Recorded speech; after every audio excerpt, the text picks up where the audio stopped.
اعوذ باللہ من الشیطان الرجیم بسم اللہ الرحمن الرحیم سورۃ النور۔ اب یہاں 14 وہ جو صورتیں تھیں جو میں نے عرض کیا جو مکیات ہیں مسلسل، ان میں سے ایک سورہ حج کے بارے میں اور ایک سورہ رعد کے بارے میں بھی بعض لوگوں کا خیال ہے کہ وہ مدنی ہیں، لیکن واقعہ یہ ہے کہ جن کو بھی مکی اور مدنی صورتوں کے مزاج سے واقفیت ہو گئی ہے، اس کو پہچانتے ہیں، وہ جانتے ہیں کہ یہ سارا سلسلہ جو ہے مکیات کا ہے اور ان میں کوئی مدنی صورت نہیں ہے۔ کہیں کہیں کسی مدنی آیت کا شامل ہو جانا یہ بالکل علیحدہ بات ہے، لیکن یہ کہ اب ان 14 صورتوں کے بعد اب یہ ہے واحد صورت مدنی ہے اور یہ سورۃ النور ہے۔ یہ سن 6 کے آس پاس نازل ہوئی ہے، سن 6 ہجری، اور اس میں ایک بہت اہم واقعہ جو آیا ہے وہ حضرت عائشہ صدیقہ رضی اللہ تعالی عنہ پر جو تہمت لگائی تھی منافقین نے، اور اس میں سب سے بڑا رول تو تھا رئیس المنافقین عبداللہ ابن ابی کا، لیکن یہ کہ اور دوسرے منافقین بھی اور ان کے ساتھ ہی کچھ سادہ لوح مسلمان بھی اس فتنے میں کہیں شریک ہو گئے تھے، متاثر ہو گئے تھے، اور یہ کافی یوں سمجھیے کہ خود حضور صلی اللہ علیہ وسلم کے لیے بھی اور حضرت عائشہ صدیقہ کے لیے تو بہت ہی زیادہ تکلیف کا اور کرب کا یہ دور رہا ہے۔ بسم اللہ الرحمن الرحیم، سورۃ انزلناها وفرضناها وانزلنا فیها آیات بینات لعلکم تذکرون۔ یہ ایک سورت ہے، یہ انداز کسی اور سورت کا نہیں ہے، اس انداز میں اس کا آغاز، اور سورۃ نکرہ کو اگر تفخیم کے لیے مانا جائے تو یہ ایک عظیم سورت ہے جو ہم نے نازل کی ہے اور ہم نے اس کو لازم کیا ہے تم پر، فرض کیا ہے تم پر۔ وانزلنا فیہا آیات بینات، اور اس میں ہم نے اتنی بڑی روشن آیات نازل کی ہیں، لعلکم تذکرون، تاکہ تم یاد رکھو، تاکہ تم نصیحت اخذ کرو۔ اس سورہ مبارکہ کا جوڑا جو ہے وہ آپ کو 8 مکی صورتوں کے بعد پھر جا کر ملے گا، اور وہ ہے سورہ احزاب۔ ان دونوں میں بڑی گہری مناسبت ہے اور تقریباً حجم بھی برابر ہے، دونوں 9 رکوعوں پر مشتمل ہے، اگرچہ اس کی آیات جو ہیں یہ چونکہ بعد میں نازل ہوئی ہے تو 9 رکوع 64 آیات میں ہے،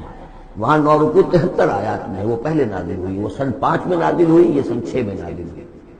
لیکن دونوں میں آیت نمبر 35 سورہ احزاب کی بھی سورہ نور کی بھی نہایت اہم ہے، ایمان کی حقیقت اور اسلام کی کیفیات کے بارے میں۔ الزانیۃ والزانی فاجلدوا من کل واحد منہما 100 جلدہ، زنا کرنے والی عورت ہو خواہ زنا کرنے والا مرد ہو، ہر ایک کو ان میں سے 100 کوڑے مارے جائیں۔ وَلَا تَأْخُذْكُمْ بِهِمَا رَأْفَةٌ فِي دِينِ اللَّهِ، اور تمہیں اللہ کے اس دین کے معاملے میں نہ روک دے کوئی شے ان کے اوپر مہربانی کے راستے سے، نہ تمہیں روک لے، پکڑ لے، لا تأخذکم بہما، ان کے ساتھ نرمی اور ان کے ساتھ شفقت، فی دین اللہ، اللہ کے دین میں، یہ اللہ کا دین ہے، اللہ کی شریعت ہے، یہ اللہ کی حد ہے، اور اس حد کے اجرا میں کسی کی ہمدردی، کسی کے ساتھ تمہارا تعلق، تمہاری دل کی نرمی، تمہاری شفقت یہ کہیں آڑے نہ آ جائے۔ ان کنتم تؤمنون باللہ والیوم الآخر، اگر تم ایمان رکھتے ہو اللہ پر اور یوم آخر پر۔ یہ جو حد ہے یہ ہے اصل میں زانی زانیہ جو غیر شادی شدہ ہو اس کے لیے 100 کوڑے، یہ حد ہے جو قرآن میں آئی ہے۔ زانی اور زانیہ اگر شادی شدہ ہے تو اس کی حد قرآن میں نہیں ہے،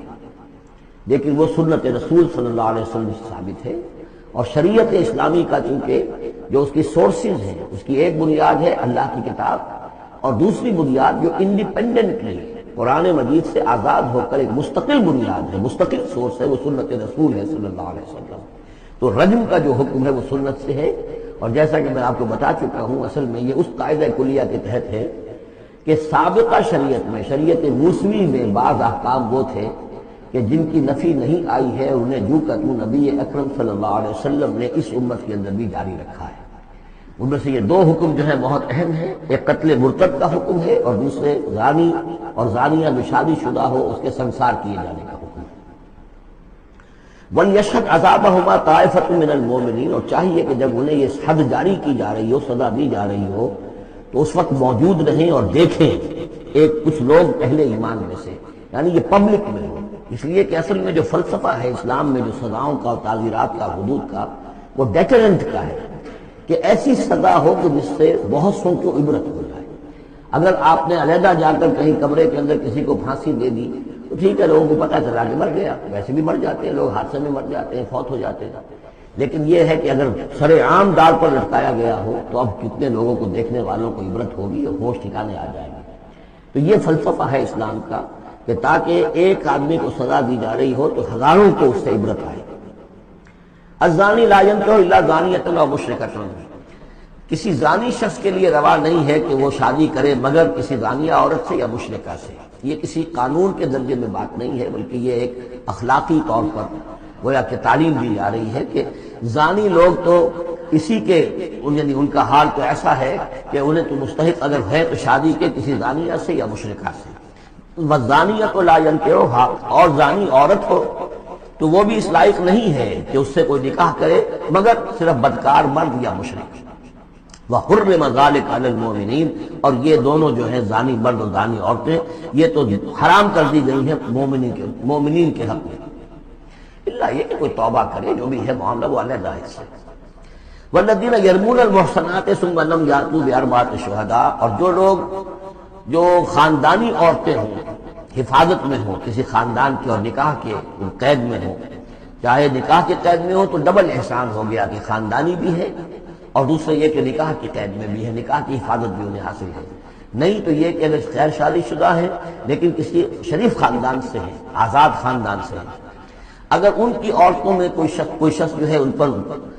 عیب لگائے، زنا کا الزام لگائے اور پھر وہ نہ لا سکے، ثم لم یاتوا باربعۃ شہداء، 4 شہید نہ لا سکے،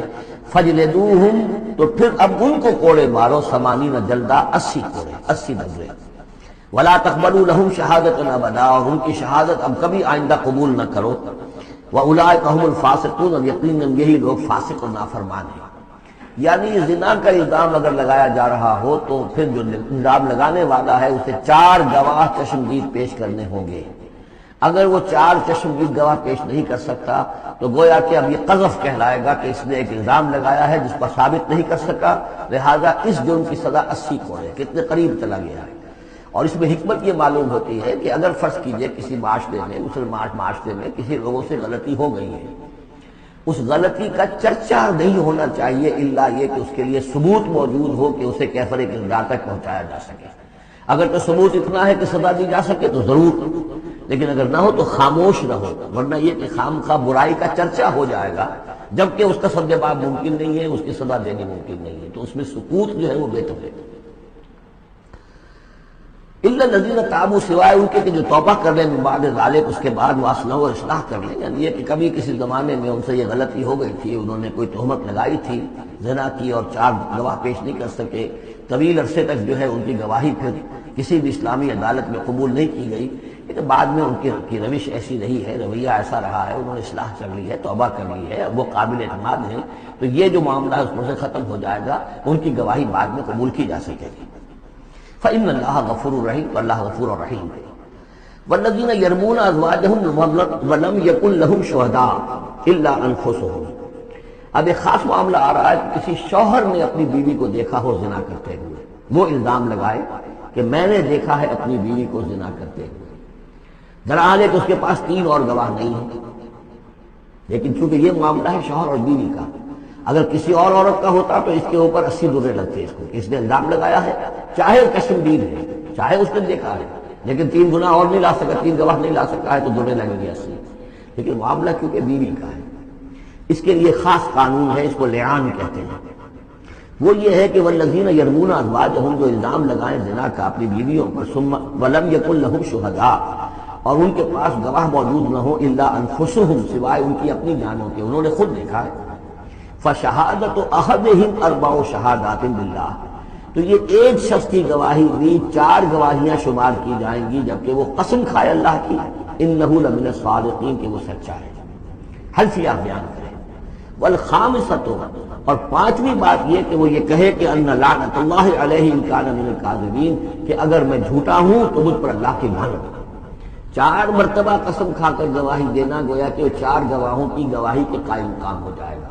جبکہ پھر وہ یہ بھی کہے کہ اگر میں جھوٹا ہوں تو اللہ کی لعنت نہ پڑھو، لعنت اللہ علی الکاذبین ان کان من الکاذبین۔ وَيَدْنَوْ عَنْهَا الْعَذَابَ، اب عورت کیا کرے گی جس کے اوپر اس کی بیوی جو ہے اس کو جو الزام لگایا گیا ہے، اگر وہ اس پر سے عذاب ٹل جائے گا، ٹل جائے گی سزا اور یہ حد عورت سے، ان تشہد اربع شہادات باللہ، کہ وہ بھی قسم 4 مرتبہ کھائے اللہ کی، انہ لمن الکاذبین، کہ یہ میرا شوہر جو مجھ پر الزام لگا رہا ہے جھوٹا ہے، والخامسۃ، اور 5ویں بات وہ یہ کہے ان غضب اللہ علیہا ان کان من الصادقین، کہ اگر میرا یہ شوہر اس الزام میں سچا ہے تو مجھ پر اللہ کا غضب ہے۔ اس انداز میں پھر یہ کہ عورت کے اوپر پھر حد جاری نہیں ہوگی، اور اگر شوہر کے 4 قسمیں کھا کر الزام لگانے اور پھر یہ کہ اللہ تعالیٰ کی لعنت اپنے اوپر طلب کرنے اگر جھوٹا ہو، اس کے بعد اگر بیوی خاموش رہتی ہے، وہ جوابی طور پر قسم نہیں کھاتی 4، اور نہ یہ کہتی ہے کہ اگر یہ سچا ہو تو مجھ پر اللہ کا غضب ہو، تو پھر اس پر حد جاری ہو جائے گی۔ لیکن اگر وہ بھی قسم کھا لے 4 قسمیں، اور یہ کہ ساتھ ہی یہ بھی کہے کہ اگر یہ سچا ہو اور واقعی اس کا الزام درست ہو مجھ پر، تو مجھ پر اللہ کا غضب نازل ہو جائے، تو پھر یہ کہ عذاب ٹل جائے گا، دنیا کی سزا اسے نہیں ملے گی۔ وَلَوْلَا فَضْلُ اللَّهِ عَلَيْكُمْ وَرَحْمَتُهُ، اور اگر اللہ کا فضل اور اس کی رحمت تمہارے شامل حال نہ ہوتی، وَأَنَّ اللَّهَ تَوَّابٌ رَحِيمٌ، تو گویا کہ یہاں پہ محذوف ہے کہ اگر اللہ کا فضل اور اس کی رحمت شامل حال نہ ہوتی تو تم بہت غلط راستے پر پڑ جاتے، تم کوئی بہت بڑا قدم اٹھا دیتے۔ وہ جو بھی واقعہ اب آگے آ رہا ہے یہ اس کے لیے تمہید ہے۔ وَأَنَّ اللَّهَ تَوَّابٌ حَكِيمٌ، یقیناً اللہ تعالیٰ بہت توبہ کو قبول فرمانے والا اور حکمت والا ہے۔ صدق اللہ العظیم۔